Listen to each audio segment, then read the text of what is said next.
Et c'est le retour de votre émission VAR Politique. Soyez les bienvenus si vous nous rejoignez sur BFM Toulon-Var pour cette première de la saison, cap sur les municipales, bien sûr, à 5 mois du premier scrutin. Notre invitée aujourd'hui, c'est Magali Brunel. Bonjour. Bonjour. Candidate de la gauche pour la ville de Toulon avec la liste Toulon en commun. On va bien sûr parler de votre programme dans un instant, mais pour mener cette interview à mes côtés également, j'accueille Amandine Roussel, journaliste pour Var Matin. Bonjour Amandine. Bonjour. Et soyez la bienvenue sur ce plateau. Au sommaire de ce Var Politique, on reviendra bien sûr sur l'actualité dans le Var et à Toulon. Le projet du bus à haut niveau de service dans les tuyaux depuis de très nombreuses années. Il continue de diviser. On évoquera bien sûr le programme de Magali Brunel. Quelles sont les chances de la gauche à Toulon face aux Républicains et au Rassemblement national? Un accord avec la France insoumise est-il possible? Elle répondra bien sûr à toutes nos questions. VAR Politique, ça commence tout de suite.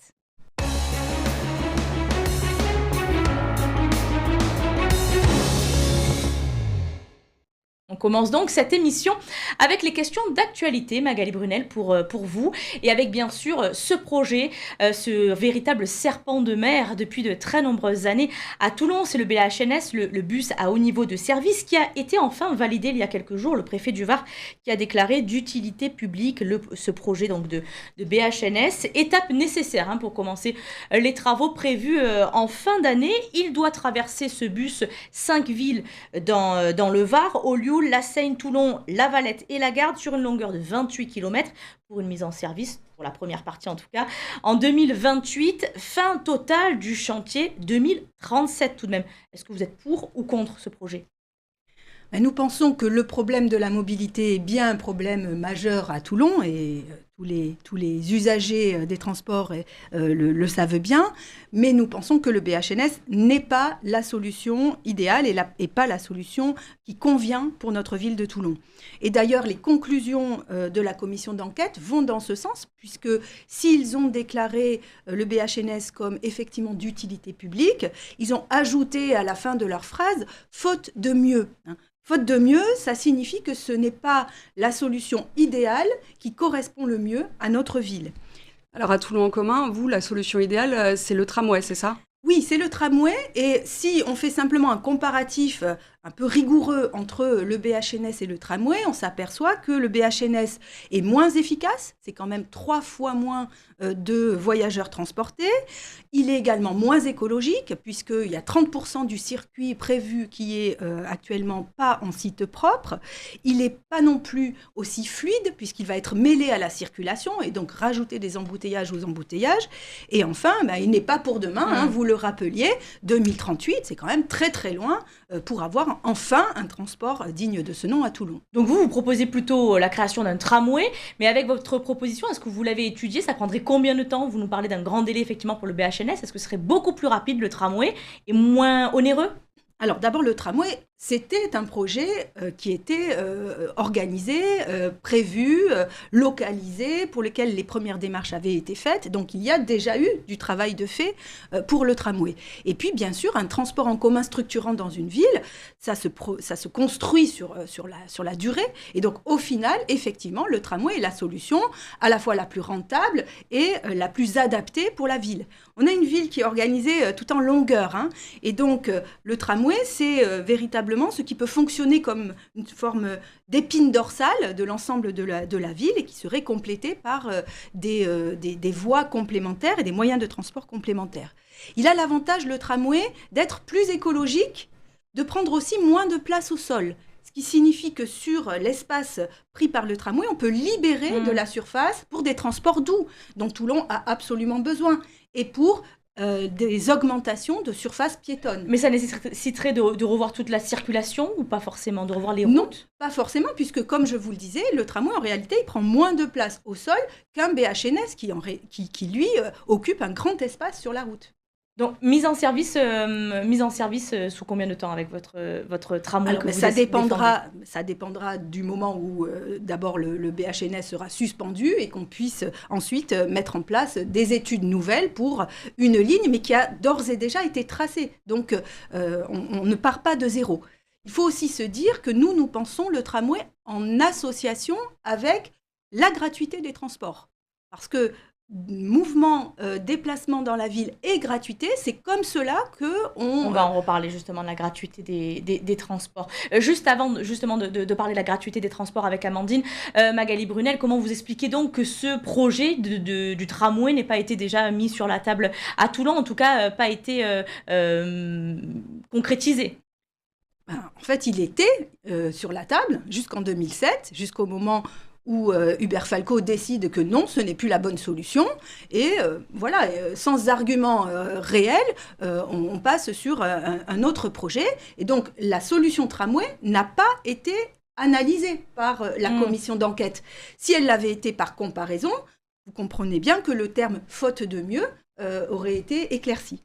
Comment ça se fait maintenant? Comment on fait? La DUP a été déclarée par le préfet. Comment on fait pour revenir en arrière et pour imposer le tramway comme c'est votre projet? Il faut sans doute d'abord suspendre le démarrage des travaux, là. C'est encore possible? Oui, tout à fait. Et ensuite, proposer une nouvelle enquête publique qui mette en comparaison les deux moyens de transport et qu'on ait des données comparables de façon à ce que tout le monde se rende compte de l'intérêt du tramway. Toutes les associations de transport et de déplacement sur la ville et la métropole sont unanimes sur le sujet et elles ne sont pas fantaisistes. Donc il faut aussi écouter les gens, écouter les personnes qui se penchent sur le sujet depuis très longtemps. De tous les points de vue de ces associations, c'est le tramway la meilleure solution. Vous parliez tout à l'heure de la gratuité des transports que vous voulez instaurer. Pourquoi? À quoi ça sert? Alors, d'autres villes, comme Montpellier ou comme Dunkerque, ont expérimenté ce développement des transports, notamment lignes de tramway, associées à la gratuité. Et ce qui est identifié, c'est que les gens changent d'habitude uniquement si les deux vont de concert. Et donc, développer le réseau des transports sans l'associer à la gratuité, ce n'est pas permettre véritablement des changements d'habitude. Nous souhaitons que les Toulonnais passent au transport en commun et pour cela, il faut les inciter, favoriser donc des solutions en termes de pouvoir d'achat, tout simplement. Ça va coûter combien de rendre les transports gratuits et on va trouver cet argent où ? Alors d'abord, ça se fait progressivement. Il n'est pas question de décréter une gratuité totale d'emblée, mais de le faire de manière progressive. À Montpellier, c'est ce qu'ils ont fait, en commençant par les seniors, les étudiants, les bénéficiaires des aides sociales. D'aides sociales, pardon, merci. Et donc, c'est venu progressivement. Et ensuite, c'est financé parce qu'en réalité, dans le budget de déplacement, les tickets de transport ne représentent en réalité que 10%. Et donc, finalement, la part qui reste à financer est une part qui reste tout à fait abordable. D'autant que si on implique les entreprises, par exemple, sur le projet, qu'elles y voient un véritable gain d'attractivité et d'efficacité, il faut quand même se dire que les Toulonnaises et les Toulonnais perdent 62 heures par an dans les transports, donc aussi dans leur productivité économique, eh bien, si on convainc les entrepreneurs, on les amènera avec nous, et donc ce sera plus acceptable que la taxe transport qu'ils payent puisse être éventuellement augmentée très légèrement pour qu'on puisse financer ces 10% restants. Pour cela, il faut bien sûr qu'on puisse se rendre en bus, en tout cas en bus ou en tramway ou voilà, en n'importe quel endroit dans l'agglomération toulonnaise. On a bien compris ce projet-là. On continue, Amandine, bien sûr, sur le sujet de la mobilité avec cette nouvelle ligne Corsica Ferries. Oui, il y a une nouvelle ligne qui ouvre le 6 novembre entre Toulon et Propriano. Le gros sujet sur le port de Toulon, c'est les bateaux de croisière, les fumées noires, l'électrification des quais. Qu'est-ce que Toulon en commun propose sur ce sujet et qu'est-ce que vous en pensez? Alors, d'abord, les ferries, les croisières, ce n'est pas exactement le même sujet. Et puis, les fumées noires, c'est encore un autre sujet. Mais bon, effectivement, on a une grande préoccupation pour Toulon, c'est une préoccupation liée à la pollution, et à la pollution parce qu'elle impacte la santé. En réalité, ce qui se passe, c'est que ces bateaux, croisières et ferries émettent des produits polluants, notamment des particules fines. Les études scientifiques montrent que ces particules fines, elles rentrent dans le sang, et elles atteignent notamment des zones du cerveau. C'est-à-dire qu'on a aujourd'hui des maladies dégénératives, type Alzheimer, type Parkinson, qui sont liées notamment à ces injections, en quelque sorte, de particules fines. Donc c'est un problème de santé publique. On ne peut pas, une municipalité, une métropole, ignorer cette problématique qui est absolument majeure. Donc il faut régler cela. Évidemment, ce n'est pas en culpabilisant les voyageurs, mais c'est en responsabilisant les armateurs. Et de ce point de vue, il faut une mise à plat de façon à contraindre. Je pense qu'il y a 3 directions pour faire avancer les choses et diminuer ces taux de pollution. Premièrement, sur le carburant utilisé. Actuellement, on le disait, ce sont des carburants peu soufrés, mais très importants en termes de taux de particules fines, ce que j'évoquais tout à l'heure. Un deuxième problème, c'est l'électrification. La ville a investi pour électrifier ses quais, or les bateaux ne se branchent pas, donc il faut absolument contraindre les armateurs à équiper leurs bateaux pour que cette électrification puisse servir, tout simplement. Et puis le troisième problème, c'est les déchets, puisque dans les bateaux, tout ce qui est consommé, y compris donc les fumées, est rejeté à la mer.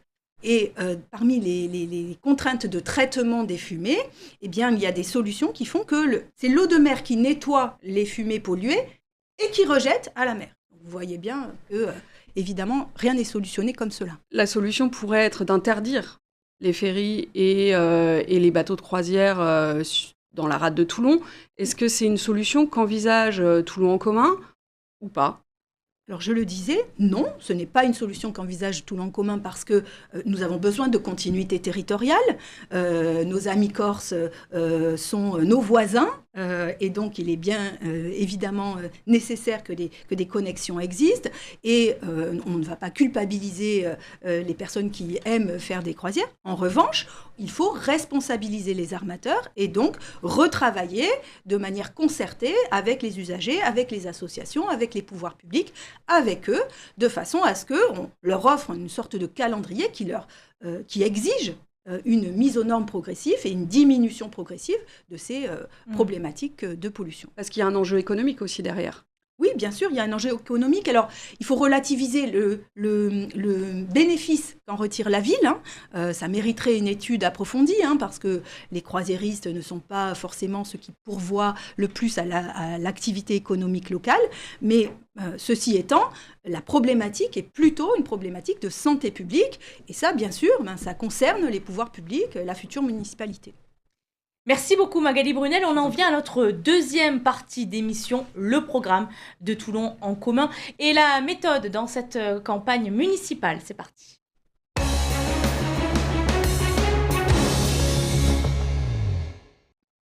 Alors d'abord, je rappelle que Toulon en commun a été créé en 2019. C'est un rassemblement des partis de la gauche, de syndicalistes et de citoyens engagés. Vous êtes Magali Brunel, vous êtes donc en campagne, mais à la fois vous travaillez, vous êtes professeur des universités à Montpellier. Alors comment on mène une campagne à distance quand on travaille à Montpellier et quand on est candidate pour la ville de Toulon ? Eh bien, on fait comme beaucoup de femmes actives à Toulon et ailleurs. On est sur tous les fronts. On associe sa vie de famille, sa vie professionnelle et son engagement politique. Alors, il est certain qu'aujourd'hui, mon engagement politique, il est prioritaire, il prend le pas sur le reste et que l'organisation professionnelle est prévue de façon à ce que je puisse être présente sur Toulon le plus souvent possible. Et donc, voilà, les choses sont organisées de façon à ce que je puisse dégager du temps et être présente au plus près dans cette campagne. Et puis l'autre élément, c'est que Toulon en commun, c'est un collectif. Et donc ce n'est pas une personne qui pense, qui dit et qui agit et seulement une seule personne. Nous travaillons ensemble. L'intelligence collective, évidemment, elle profite à tous. C'est pas une personne effectivement qui pense et qui agit, mais en tout cas c'est une personne qui se présente pour la mairie de Toulon. Et c'est vous. Pourquoi vous ?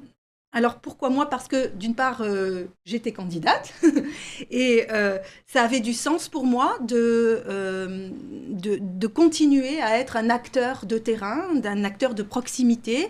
Je l'étais dans mon métier de professeur de collège auprès des enfants, des parents d'élèves et de mes collègues. C'était tout naturel pour moi de continuer à m'engager pour mes valeurs dans un contexte politique. Et puis, deuxième raison, mais parce que j'ai été choisie à Toulon en commun, c'est l'Assemblée qui décide et l'Assemblée a porté mon nom et s'est orienté sur ma candidature. Alors justement, vous avez un mode de fonctionnement à Toulon en commun assez spécifique, basé sur une campagne participative. Comment ça se passe concrètement? Alors, vous l'avez dit, il y a ces assemblées, mais il y a autre chose aussi, des rencontres, des conférences. Oui, alors nous croisons toutes les modalités possibles pour à la fois nourrir notre projet, le rendre crédible et solide, et aussi aller à la rencontre des habitants. Et donc, toutes les solutions sont possibles. Nos assemblées, elles sont traditionnelles. Une fois par mois, tous les habitants de Toulon qui souhaitent venir contribuer sur la base d'une charte de nos valeurs ont le droit à la parole et donc ont autant de pouvoir de décision que tout un chacun. Et puis, nous organisons des conférences-débats. Alors, ces conférences-débats, elles sont destinées à mieux maîtriser un sujet, à faire connaître un sujet d'actualité. Une fois tous les 2 mois pour le moment, et nous en avons déjà organisé 4. 2 vont suivre, la prochaine sur la sécurité, le 12 novembre.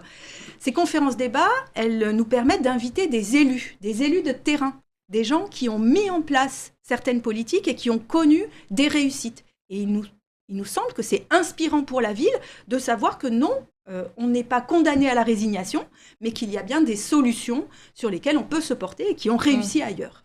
Vous parlez de la sécurité, quels sont les autres thèmes majeurs qui ressortent souvent de ces conférences-débats? Est-ce que les thèmes sont donnés à l'avance et est-ce que tous les citoyens peuvent venir assister à vos conférences-débats pour savoir aussi ce que vous proposez? Oui, tout à fait. Tous les citoyens peuvent venir y assister, et c'est d'ailleurs le cas, puisque nous sommes nombreux à chaque fois. Et puis les thèmes des conférences-débats, ils ont été décidés en assemblée. Donc on a commencé par la mobilité, on a parlé ensuite du logement, notre dossier très important sur Toulon, de la culture et de la citoyenneté, parce que nous articulons ces 2 questions, de l'éducation, et puis je vous le disais, la sécurité dans quelques semaines, et ensuite une conférence sur la santé et l'alimentation. Ça, ce sont pour les thèmes majeurs qui en ressortent. Très concrètement, qu'est-ce que vous proposez pour les Toulonnais? Par exemple, vous parlez du logement. En termes de logement, qu'est-ce qu'on propose? Alors, d'abord, le logement, c'est encore un dossier central parce que tous les Toulonnaises et tous les Toulonnais sont touchés par cette problématique du logement sur des types de problématiques différentes d'ailleurs, hein. Je pense qu'on peut les résumer en 4 points et on développera si vous le souhaitez. D'abord, une première difficulté que rencontrent les habitants, c'est de rester vivre à Toulon. Les loyers ont augmenté et les Toulonnaises et les Toulonnais, surtout les familles, se retrouvent en situation de ne pas pouvoir se loger à Toulon. Premier problème. Le deuxième problème, c'est vivre dignement dans son habitat. Aujourd'hui, les logements sociaux toulonnais sont non seulement pas assez importants en nombre, mais ils sont aussi très fortement dégradés avec des vétustés qui font qu'on ne vit pas dignement à Toulon, sans parler des copropriétés privées, type Pontcarral par exemple, hein, qui elles aussi sont très fortement dégradées. Troisième élément, je vais vite, vivre mieux, c'est-à-dire arriver à dégager un peu plus de pouvoir d'achat, être aidé dans les mesures que l'on porte, je pense notamment aux seniors, on pourra y revenir, et puis vivre ensemble, parce que la question de l'habitat, c'est aussi une question de mixité, de lieu de rencontre et de convivialité. Et alors, très concrètement, comment on aide les Toulonnais et les Toulonnaises à se loger, à se loger et à pouvoir payer leur loyer? Oui. Bien, il y a des solutions qui ont été mises en œuvre dans d'autres municipalités et qui ont très très bien fonctionné. Par exemple, le principe de l'encadrement des loyers, qui est maintenant en vigueur à Paris. Rendez-vous compte, pour un foyer, c'est 138 € par mois économisés. C'est-à-dire que c'est énorme. Le pouvoir d'achat que cela donne tout de suite à la famille, c'est énorme. Et encadrer les loyers, c'est pas empêcher les propriétaires d'avoir des prix justes. C'est simplement donner une base sur laquelle eh bien, on arrête d'avoir des abus. Amandine. L'autre priorité aussi parmi votre programme, c'est l'éducation. On parlait de mixité aussi, de vivre ensemble. Ça commence dès le plus jeune âge. Oui, absolument. Et sur le dossier éducation, d'abord, vous pensez bien que c'est un dossier qui me tient particulièrement à cœur, que je connais très bien, parce que je rencontre des enfants de 2 à 25 ans. Hein. On peut dire que les jeunes adultes étudiants sont aussi en devenir. Et donc, c'est un dossier qui est absolument important. Alors, on ne dit pas que rien n'a été fait. Hein. Il ne s'agit pas de déchirer les pages précédentes, mais bien d'en ouvrir une nouvelle sur l'éducation, par exemple, une mesure très concrète et très efficace, c'est la fourniture de kits scolaires à la rentrée, de façon à ce que les familles n'aient plus à ajouter encore... Ce que fait déjà la ville de Marseille, par exemple. Dans leur facture, exactement. Ce que fait la ville de Marseille, qui rend d'abord tous les écoliers à égalité et qui soulage, bien sûr, les familles. C'est une action forte en direction du pouvoir d'achat et en direction des écoliers. Deuxième sujet, la cantine. C'est quand même un gros sujet aussi, l'alimentation de nos enfants, la qualité de leur alimentation.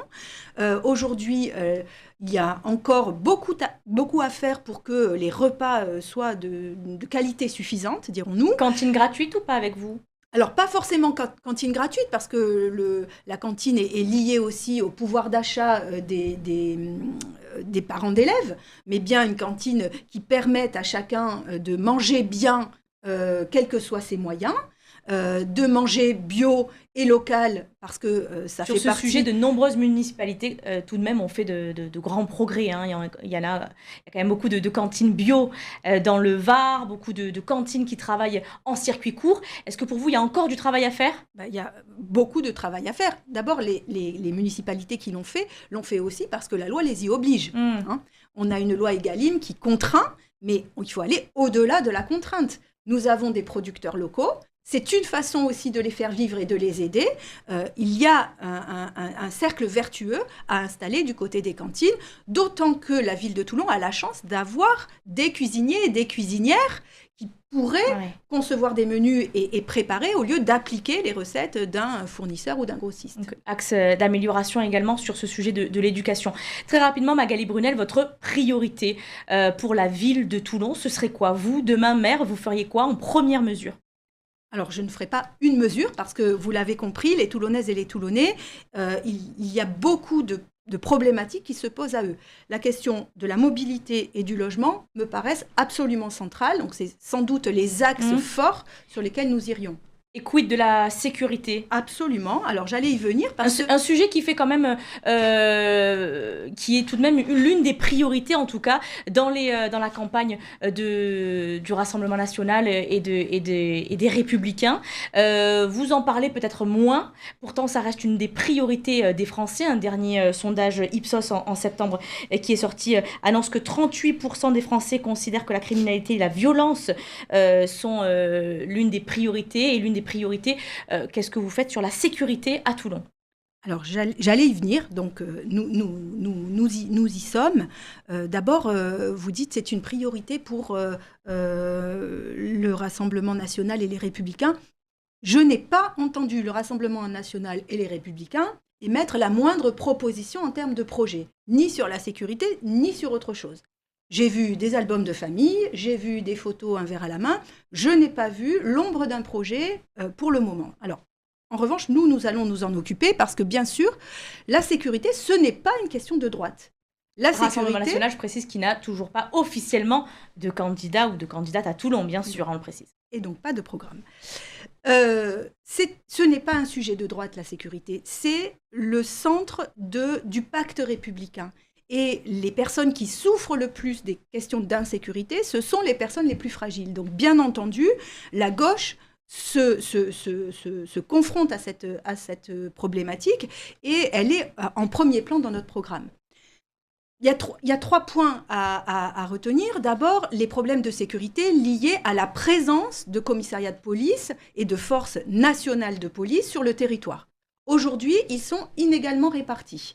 C'est-à-dire que nous avons dans des quartiers populaires, des quartiers fragilisés, une présence de police nationale qui, par exemple, n'est pas là le week-end, n'est pas là le soir. Bon, comment, en tant que maire, on peut peser sur ça ? Eh bien, on peut agir, on peut faire pression, on peut forcer la politique nationale à ne pas fonctionner par coup de poing, hein, parce que vous savez, les grandes opérations coup de poing. XXL, là, eh bien, ce n'est pas ça qui donne de la sécurité le week-end aux habitants de la Beaucaire. Donc ça, c'est le premier sujet. Puis après, bien sûr, il y a des questions de sécurité qui dépendent de la ville, de la municipalité. La police municipale doit être présente absolument partout sur le territoire. Je pense notamment à la question des femmes, qui est une problématique de sécurité particulière. Il faut former nos policiers municipaux à mieux accompagner les difficultés que rencontrent particulièrement les femmes sur le territoire, par exemple. Et puis la sécurité, elle doit être associée à la prévention et à la prévention de la délinquance. On ne peut pas donner une réponse seulement de punition, il faut l'articuler à des politiques de prévention. Et de ce point de vue-là, il y a beaucoup à faire. Voilà. Dernière question, Amandine. L'actualité politique, pour vous, c'est aussi des discussions en ce moment avec LFI pour essayer de rassembler le plus largement possible à gauche. Comment ça se passe? Où vous en êtes? Oui. Alors d'abord, nous sommes d'ores et déjà un rassemblement de la gauche, puisque de Glucksmann à Ruffin, nous sommes tous réunis au sein de Toulon Commun. Et puis j'ajoute qu'à Toulon Commun, il n'y a pas que des partis politiques. Mais pour répondre à votre question concernant LFI, d'abord, LFI faisait partie de Toulon Commun, a souhaité quitter, suite à des directives nationales qui leur demandaient de produire des listes là où ils le pouvaient. Ce sont quand même des militants avec lesquels nous avons milité pour le NFP, donc nous les connaissons bien, nous les rencontrons dans les différentes actions sur Toulon, et donc les liens ne sont pas rompus, nous continuons à discuter et nous souhaitons la plus large union possible, c'est-à-dire une union qui inclut des militants d'LFI, et puis pas seulement, parce que nous pensons que l'union, c'est aussi des républicains, des progressistes convaincus qui peuvent aussi nous rejoindre sur la base de nos valeurs. Donc vous appelez la France Insoumise à vous rejoindre sur la liste de Toulon en commun. Absolument, et d'ailleurs les contacts sont pris, la balle est dans leur camp actuellement, et nous les appelons à une union responsable pour que la gauche et les progressistes, je le redis, soient les plus cohérents possibles pour ces élections de mars. La campagne municipale pour la ville de Toulon qui a donc bel et bien commencé. Merci beaucoup Magali Brunel d'avoir répondu à nos questions. Merci Amandine Roussel. Vous restez à nos côtés sur BFM Toulon Var. On revient dans quelques instants. À tout de suite.